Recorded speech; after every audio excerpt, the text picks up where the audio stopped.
ಪ್ರಕರಣಕ್ಕೆ ಸಂಬಂಧಪಟ್ಟಂತೆ ನಿನ್ನೆ ಗೃಹ ಸಚಿವ ಜಿ ಪರಮೇಶ್ವರ್ ಅವರು ಪ್ರತಿಕ್ರಿಯೆ ಕೊಟ್ಟಿದ್ರು. ಆ ಪ್ರತಿಕ್ರಿಯೆ ನಂತರ ನೇಹಾ ತಂದೆ ವಿರೋಧ ವ್ಯಕ್ತಪಡಿಸಿದ್ರು ಅವರ ಹೇಳಿಕೆಗೆ. ಇದೀಗ ಇಲ್ಲ, ಇದಕ್ಕೆ ನಾನು ವಿಷಾದ ವ್ಯಕ್ತಪಡಿಸ್ತೀನಿ ಅಂತ ಪರಮೇಶ್ವರ್ ಅವರು ಹೇಳ್ತಾ ಇದ್ದಾರೆ. ನನ್ನ ಹೇಳಿಕೆಯಿಂದ ಪೋಷಕರಿಗೆ ಬೇಸರವಾಗಿದ್ರೆ ವಿಷಾದ ವ್ಯಕ್ತಪಡಿಸ್ತೇನೆ. ನೇಹಾ ಸಾವಿನ ಬಗ್ಗೆ ನಿನ್ನೆ ಕೊಟ್ಟಿದ್ದ ಹೇಳಿಕೆಗೆ ಸಂಬಂಧಪಟ್ಟಂತೆ ಇವತ್ತು ಗೃಹ ಸಚಿವ ಪರಮೇಶ್ವರ್ ಅವರು ಪ್ರತಿಕ್ರಿಯೆ ಕೊಟ್ಟಿದ್ದಾರೆ.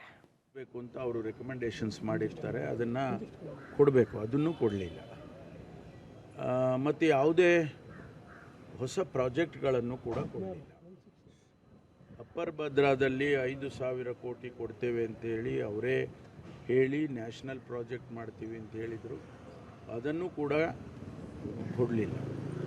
ಹೀಗಾಗಿ ಇವತ್ತು ಕರ್ನಾಟಕಕ್ಕೆ ಅವರು ಪದೇ ಪದೇ ಬರ್ತಾ ಇದ್ದಾರೆ ಚುನಾವಣೆಗೋಸ್ಕರ.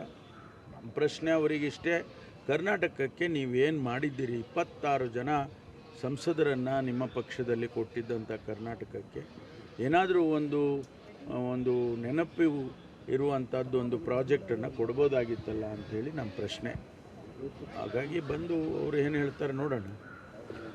ಸರ್, ಇನ್ನು ನೇಹಾ ಹತ್ಯೆ ವಿಚಾರದಲ್ಲಿ ABP ಕಾರ್ಯಕರ್ತರು ತಮ್ಮ ಮನೆಗೆ ಮುತ್ತಿಗೆ ಆಗ್ತಾ ಇದ್ದಾರೆ ಸರ್, ತಮ್ಮ ಬೇಜವಾಬ್ದಾರಿ ಹೇಳಿಕೆ ಅಂತ ಅವರ ಆಕ್ರೋಶಕ್ಕೆ ಕಾರಣ. ಅವರಿಗೆ ಪಾಪ ಸತ್ಯಾಸತ್ಯತೆಗಳು ಗೊತ್ತಿಲ್ಲ, ಅವರಿಗೆ ABVPನವರಿಗೆ ಗೊತ್ತಿಲ್ಲ. ಮತ್ತು ಅವರು ಭಾರತೀಯ ಜನತಾ ಪಾರ್ಟಿಯವರು ಇದನ್ನು ರಾಜಕೀಯ ಅನ್ನೋ ರೀತಿಯಲ್ಲಿ ಮಾಡೋದಕ್ಕೆ ಹೋಗಿದ್ದಾರೆ. ನಾವು ನಮಗೆ ಜವಾಬ್ದಾರಿ ಇದೆ, ಮುಖ್ಯಮಂತ್ರಿಗಳಿಗಾಗಲಿ ನನಗಾಗಲಿ ಅಥವಾ ಉಪಮುಖ್ಯಮಂತ್ರಿಗಳಾಗಿ ಜವಾಬ್ದಾರಿಯಿಂದ ನಡ್ಕೊಳ್ತೇವೆ. ನಾವು ಬೇಜವಾಬ್ದಾರಿ ಅಲ್ಲ.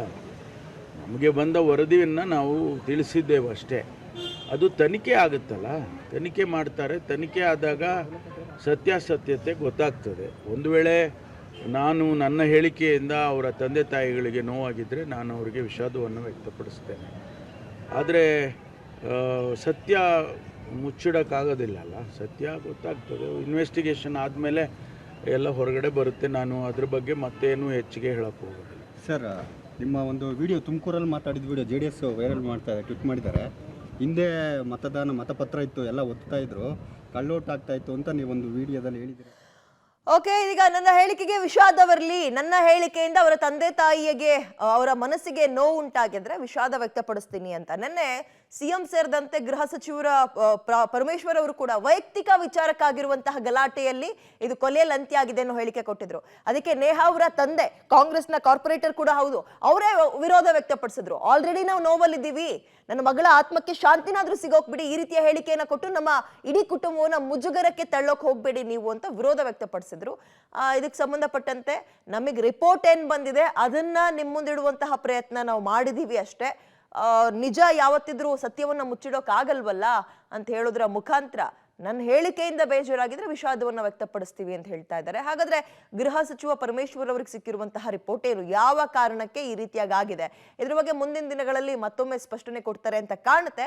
ಸದ್ಯಕ್ಕೆ ತನ್ನ ಹೇಳಿಕೆಗೆ ವಿಷಾದವನ್ನ ವ್ಯಕ್ತಪಡಿಸಿದ್ದಾರೆ ಗೃಹ ಸಚಿವ ಪರಮೇಶ್ವರ್ ಅವರು. ನನ್ನ ಹೇಳಿಕೆಯಿಂದ ಏನಾದರೂ ಮುಜುಗರ ಆಗಿದ್ರೆ, ನೋವು ಉಂಟಾಗಿದ್ರೆ ವಿಷಾದ ವ್ಯಕ್ತಪಡಿಸ್ತೀನಿ ಅಂತ.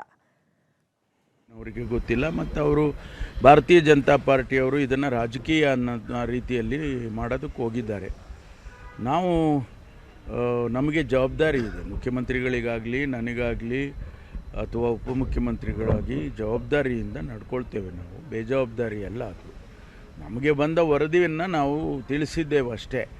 ಅದು ತನಿಖೆ ಆಗುತ್ತಲ್ಲ, ತನಿಖೆ ಮಾಡ್ತಾರೆ. ತನಿಖೆ ಆದಾಗ ಸತ್ಯಾಸತ್ಯತೆ ಗೊತ್ತಾಗ್ತದೆ. ಒಂದು ವೇಳೆ ನನ್ನ ಹೇಳಿಕೆಯಿಂದ ಅವರ ತಂದೆ ತಾಯಿಗಳಿಗೆ ನೋವಾಗಿದ್ದರೆ ನಾನು ಅವರಿಗೆ ವಿಷಾದವನ್ನು ವ್ಯಕ್ತಪಡಿಸ್ತೇನೆ.